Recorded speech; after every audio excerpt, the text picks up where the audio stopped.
This is David Wheaton. The following is a TCW short take, a bite-sized highlight from the Christian Worldview radio program. You can hear the full program at thechristianworldview.org. Maybe you could just add some more detail to that chain I just described, from the Abraham Accords to the Antichrist to Gog and Magog, Turkey and Iran invasion, and then the rapture, return of Christ, all part of the tribulation period. I really try to avoid speculation because, with Bible prophecy, it's very hard to pinpoint dates, times. It does seem that we are in a very unique period in human history where a lot of the geopolitical alignments and realignments in the Middle East are setting the stage for this Gog and Magog war. This is a war that Ezekiel prophesied about 2,500 years ago. It's a war in which Turkey and Iran play very, very important roles. Modern-day Turkey and Iran, they are enemies of Israel. And when Israel is in a period of peace and security, these countries will take advantage of that and will invade Israel. As you mentioned, God supernaturally intervenes. He destroys these invading armies in the north of Israel and the mountains of Israel. But I do think that if we are the generation in which the rapture occurs, every generation of Christians has hoped that they are the generation. I certainly do. But if we are, then I personally think that the Abraham Accords is the treaty.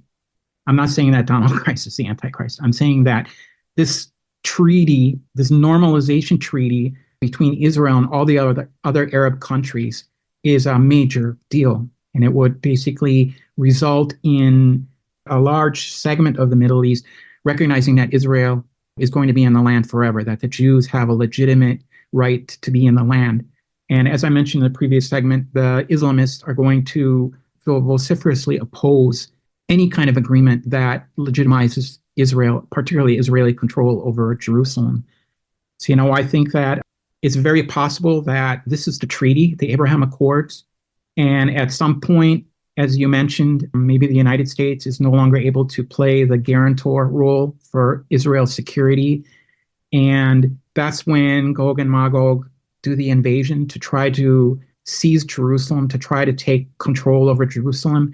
I think it's very important to think about the rhetoric that's been coming out of Turkey over the last 12 months. They're saying that Jerusalem is a Turkish city because it was under the control of the Ottoman Empire.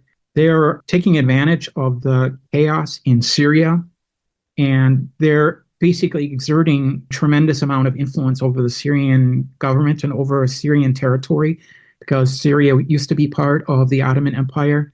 And the significance of this really is that Turkey and Israel, for the first time, could be at odds with each other along the Syrian border. This would never have happened really during the Assad regime in Syria. So we're seeing all of these sort of pieces of Ezekiel 38 and 39 falling into place.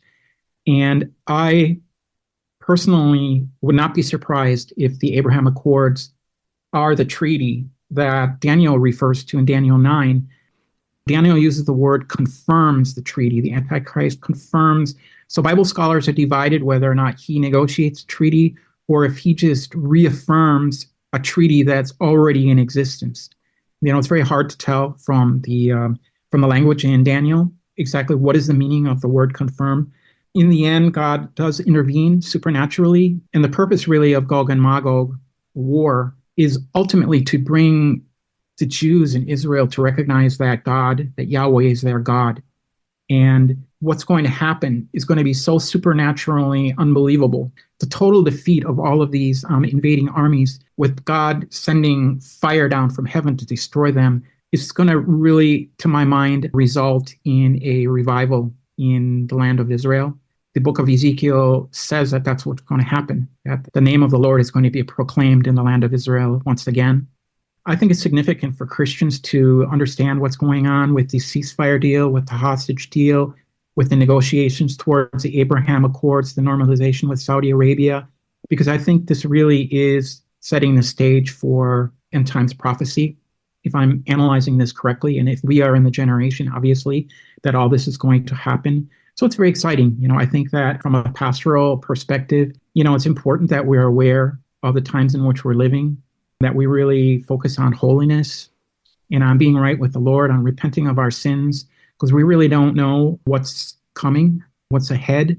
We don't know how much longer we're going to be on this earth, or we are going to be caught up to be with the Lord very soon. Apart from the interest geopolitically or the interest in politics, this has a real significant impact on our spiritual lives, our walk with the Lord. And so I would encourage our listeners, your listeners, to keep that in mind when they're trying to discern what's going on in the Middle East. This has been a short take from the Christian Worldview radio program.